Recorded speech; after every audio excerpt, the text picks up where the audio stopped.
Apakah sel itu? Sel adalah bagian terkecil dari struktur makhluk hidup atau organisme.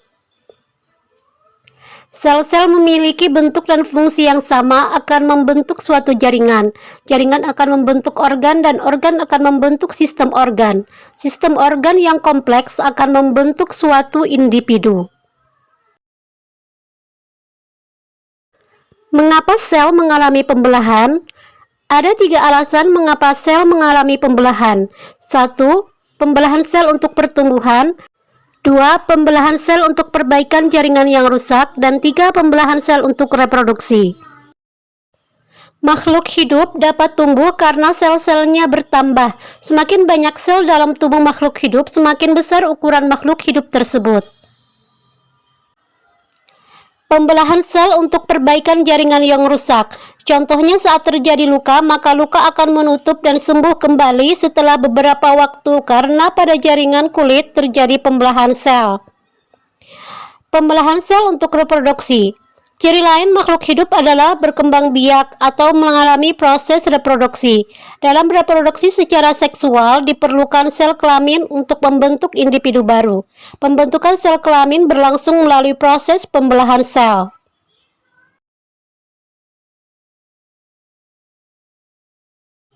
Pembelahan sel dibedakan menjadi 2, yaitu pembelahan mitosis dan pembelahan meiosis. Pembelahan mitosis terjadi pada sel-sel tubuh atau sel somatis makhluk hidup. Dihasilkan sel anakan yang mempunyai kromosom yang jumlahnya sama dengan kromosom sel induk. Pada pembelahan meiosis, hanya terjadi pada organ kelamin, berfungsi untuk menghasilkan sel gamet atau sel telur dan sel sperma. Dihasilkan sel anak dengan kromosom setengah dari sel induk.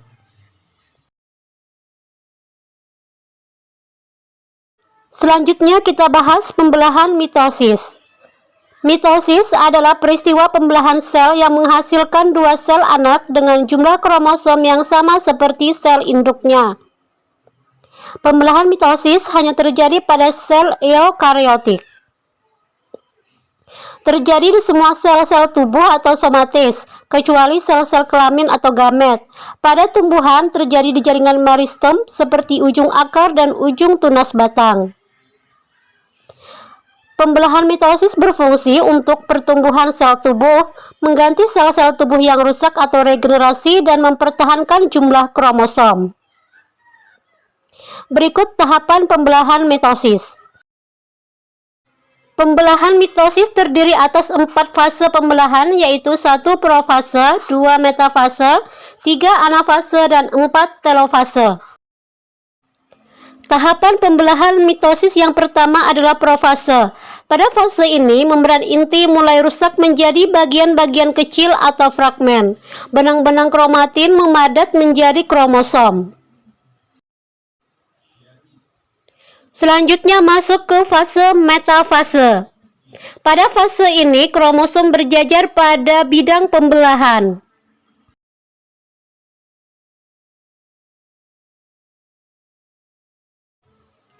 Selanjutnya anafase. Pada fase ini kromatid saudara dari setiap pasangan memisah menuju kutub yang berlawanan.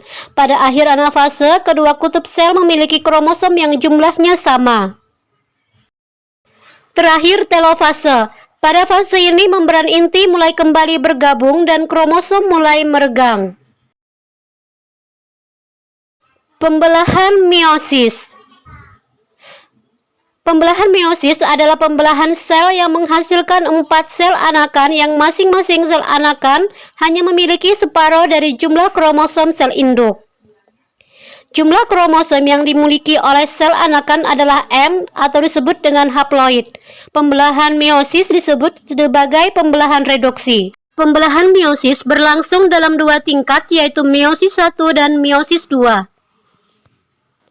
Berikut tahapan pembelahan meiosis. Berikut tahapan pembelahan meiosis. Pada profase 1, membran inti mulai rusak menjadi bagian-bagian kecil atau fragmen dan terbentuk gelendung pembelahan. Benang-benang kromatin memadat menjadi kromosom dan kromosom homolog berpasangan. Terjadi pindah silang atau pertukaran segmen molekul DNA yang sesuai di antara kromatid non-saudara. Pada metafase 1, kromosom berjajar pada bidang pembelahan. Pada anafase 1, kromosom homolog memisah dan bergerak ke kutub-kutub yang berlawanan. Pada telofase 1, terjadi kromosom homolog memisah dan bergerak ke kutub-kutub yang berlawanan. Membran inti mulai terbentuk kembali. Sitokinesis menyebabkan terbentuknya dua sel anakan yang bersifat haploid. Selanjutnya masuk ke profase 2, di mana membran inti mulai rusak menjadi bagian-bagian kecil atau fragmen dan terbentuk gelendung pembelahan. Kromatid mulai bergerak ke bidang pembelahan. Pada metafase 2, kromosom berjajar pada bidang pembelahan. Pada anafase 2, kromatid terpisah dan bergerak ke kutub-kutub yang berlawanan. Terakhir, pada telofase 2, nukleus terbentuk, kromosom terurai membentuk kromatin, dan sitokinesis terjadi.